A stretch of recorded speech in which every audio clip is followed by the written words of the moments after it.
about the scrimmage, was anybody injured? And I was specifically wondering about Brevin because I know you mentioned him in passing, but we didn't see him in the pictures or videos. Just wondering how he did if he played.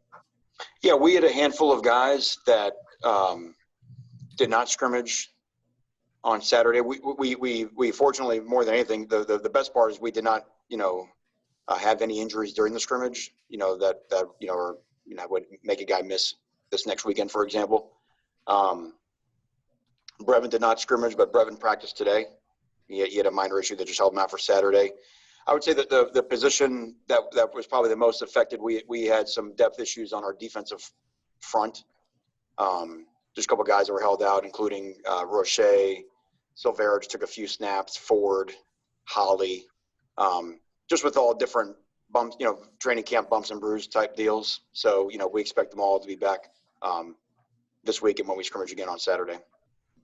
Hey, Coach. I was wondering if the scrimmage served in any way to determine a starting group up front with the offensive line that you like. I know Corey Gaynor at center, probably DJ Scaife at right guard, but, Jared Williams at right tackle maybe, and also the left side of the line? Yeah, I just don't think from where we are, this week was supposed to we were supposed to still be in camp this week and not have school, and everybody moved school up a week. So, we still want our guys in compete mode. And not with the idea that any starting jobs are wrapped up. Certainly, I would say Williams and Campbell, had good days at tackle. But we're still not ready to say these are the five and there's no more, entry to the starting lineup for any position really. Hey, Coach, wanted to ask you about the secondary. We didn't hear much, I guess you weren't asked yesterday on QAM about it. Just wondering how those guys did, if there were anybody who had standouts. I know you had a couple of interceptions, right? Marcus Clark had interception. I think that was it for the interceptions. I thought Blaze and Ivy played very well. I thought we were really good on all the outside lanes, deep throws, which again, offensively, we'd like to hit some more of those outside lanes, deep throws. Gervin Hall might have had his best scrimmage as a Miami Hurricane. He was everywhere.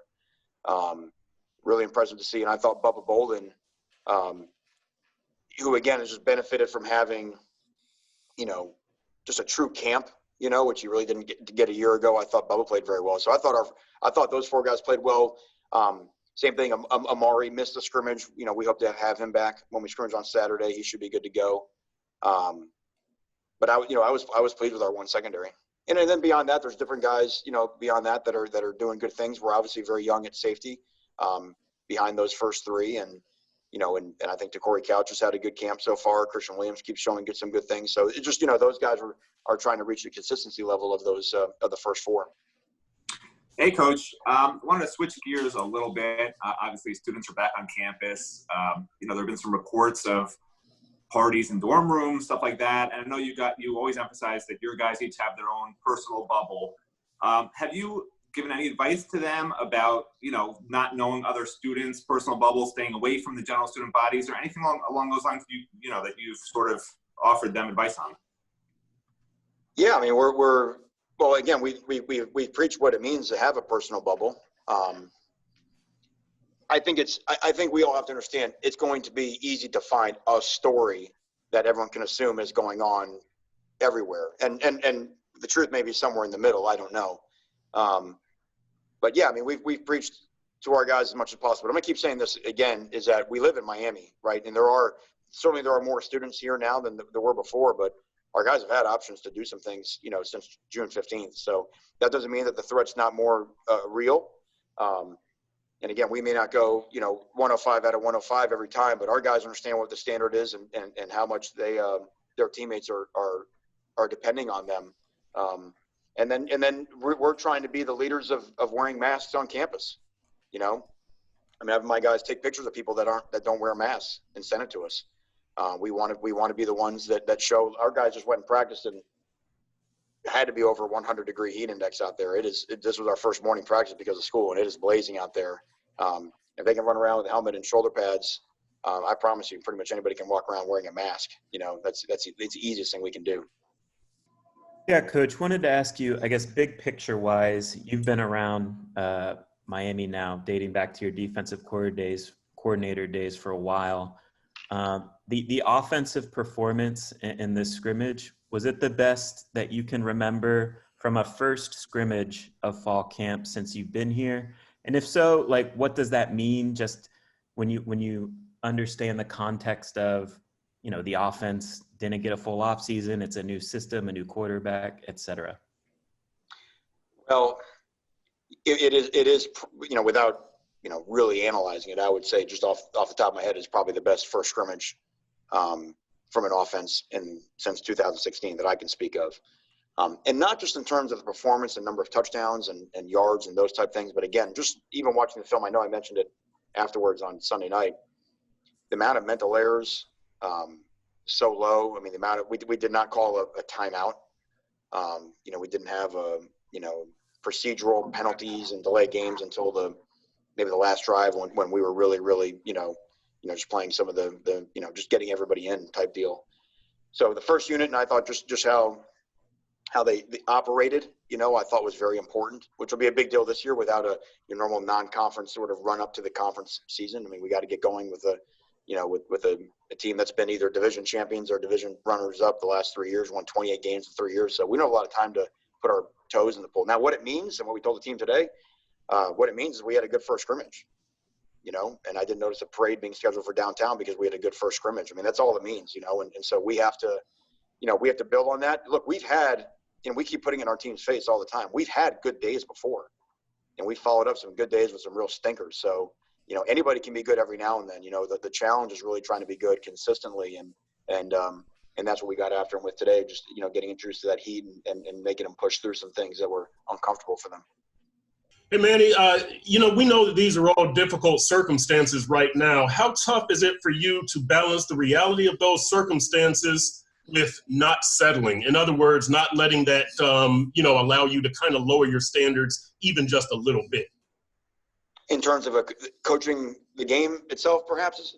Correct. The players on the field, practices, just everything.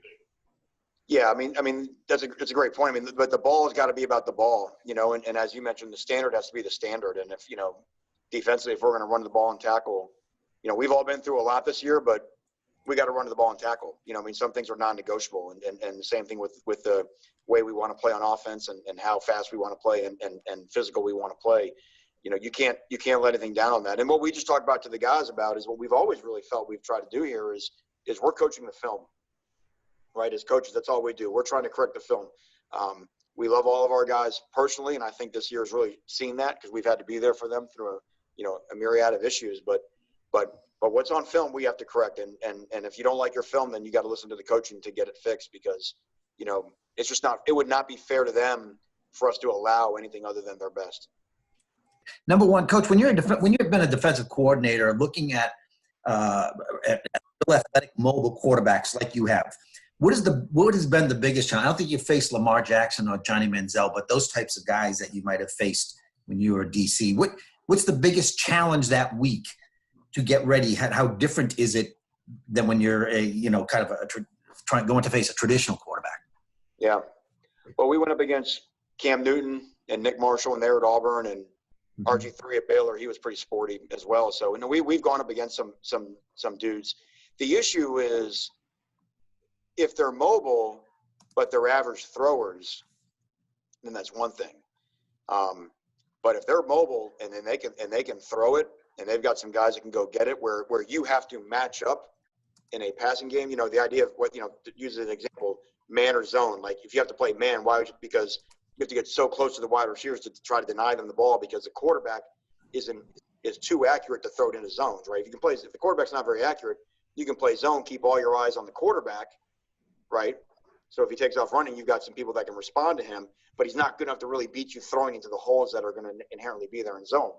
Okay. If you're accurate enough where the guy can pick apart zone and then you got to go play man, well, boy, then that's really complicated, right? Because it's kind of choose your poison, and that's really how RG3 was. And they had elite receivers at Baylor when he was there, where, you know, you got to cover all those guys because if not, he'll just throw for 800 yards. But then if you cover all those guys, then you're really putting a lot of stress on your defensive line to contain the best athlete on the field. So a guy that can beat you with his feet and his arm, that's why that's always so amazing. And you don't have, you know, look, even Joe Burrow last year at LSU.